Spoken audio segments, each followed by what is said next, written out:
Assalamualaikum warahmatullahi wabarakatuh. Saya Samsidar Ali. Pada kesempatan video kali ini saya akan membahas mengenai seputar filsafat secara pemahaman saya. Apa itu filsafat? Di sini filsafat adalah berasal dari bahasa Yunani yang artinya itu cinta kebijaksanaan. Pada dasarnya, secara umum filsafat adalah adalah usaha pikiran yang mendalam gitu, yang radikal dan sistematis, yang hakikatnya merujuk kepada aspek kehidupan, baik itu manusia, baik itu nilai ataupun alam, baik itu juga realitas. Filsafat juga bisa dibilang ibu atau induk dari segala semua ilmu. Di sini saya akan membahas mengenai filsafat abad kegelapan. Filsafat abad kegelapan atau bisa dibilang Dark Ages itu biasanya merujuk pada dimana masa awal abad pertengahan di Eropa, sekitar pada abad ke-5 hingga abad ke-10 Masehi. Istilah itu digunakan oleh sejarawan lama untuk menggambarkan periode setelah keruntuhannya Kaisar Romawi di Barat gitu, ketika terjadinya kemunduran kepengetahuan, terus ekonomi, terus politik, dan juga budaya. Walaupun istilah itu sekarang dianggap kurang tepat gitu, karena perkembangan tetap terjadi. Konsep itu digunakan untuk memahami dinamika filsafat pada masa lalu itu gitu. Terus filsafat abad kegelapan juga bisa diartikan sebagaimana suatu di mana fase ini perkembangan pemikiran yang sangat dipengaruhi oleh agama itu, khususnya agama Kristen di Eropa. Itu di mana kegiatan filsafat itu diartikan untuk mempertahankan ajaran keagamaan itu, menafsirkan doktrin, dan juga menggabungkan warisan filsafat dari Yunani sampai ke Romawi dengan teologi gitu.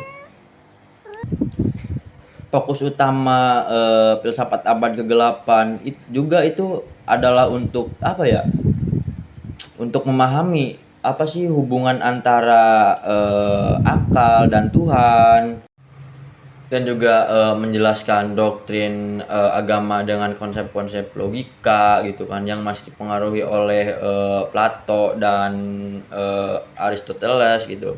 Kemudian juga menjawab pertanyaan, menafsirkan seperti hakikat jiwa gitu kan, Tuhan, dan moralitas. Terus juga filsafat di abad pertengahan itu berciri satu, dominasi gereja, yang artinya itu hampir sepenuhnya berada di bawah otoritas agama Kristen gitu. Terus yang kedua, batasnya ilmu Yunani, yang banyaknya karya filsafat yang hilang dan tidak bisa diakses hingga diterjemahkan kembali oleh dunia Islam gitu. Terus munculnya pemikiran awal gereja yang bertokoh Boethius, terus Isidorus, terus dan seterusnya gitu. Terus terus juga minimnya perkembangan pengetahuan empiris, karena dengan agama itu lebih dominan dibanding eksperimen dan observasi gitu. Kesimpulannya adalah di sini filsafat abad kegelapan itu filsafat yang berkembang pada di mana abad pertengahan gitu di Eropa, ditandai dengan dominasi agama, minimnya perkembangan ilmu rasional, dan fokus pada penerapan filsafat gitu untuk memperkuat doktrin teologi. Meskipun disebut abad kegelapan, periode ini tetap gitu kan menghasilkan pemikir penting yang menjadi landasan atau menjadi jembatan gitu kan untuk menuju filsafat skolastik pada abad pertengahan selanjutnya gitu. Di sini Dark Ages juga merupakan konstruksi ideologis atau bukan deskripsi yang akurat gitu.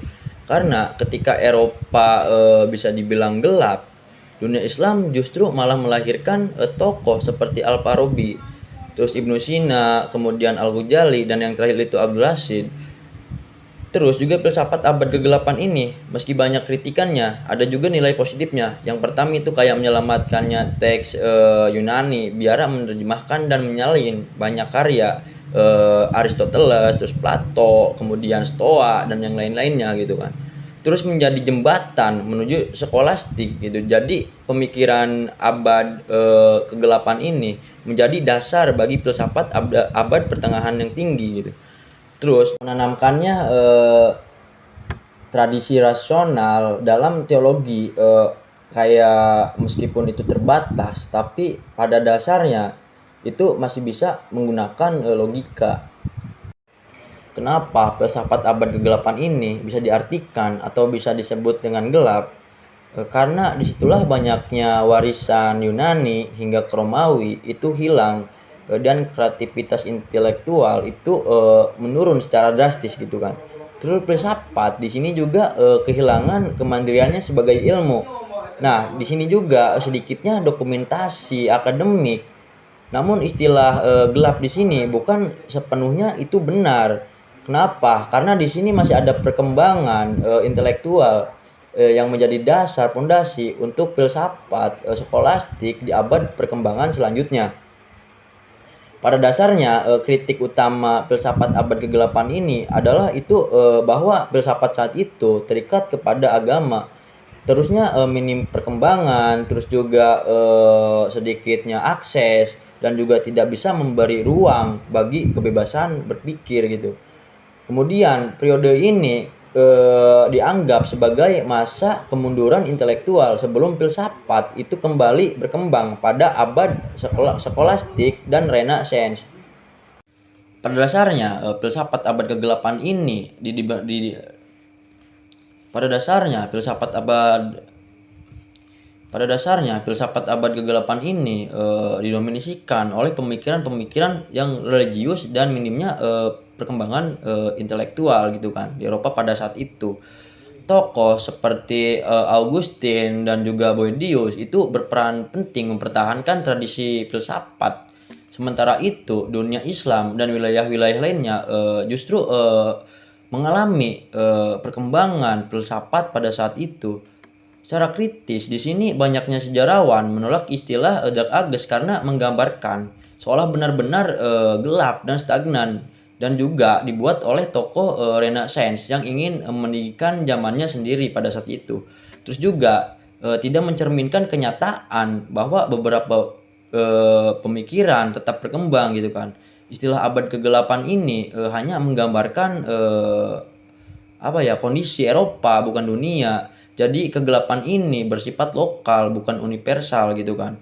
Terus di sini juga ada politik dan sosial itu berpengaruh gitu kan. Lebih berpengaruh daripada agama. Kemunduran filsafat itu bukan karena hanya ada gereja, melainkan adanya perang barbar, terus runtuhnya Romawi Barat, kemudian disintegrasi ekonomi dan hilangnya pendidikan. Mungkin sekian pembahasan dari saya mengenai filsafat. Kurang lebihnya mohon maaf. Wassalamualaikum warahmatullahi wabarakatuh.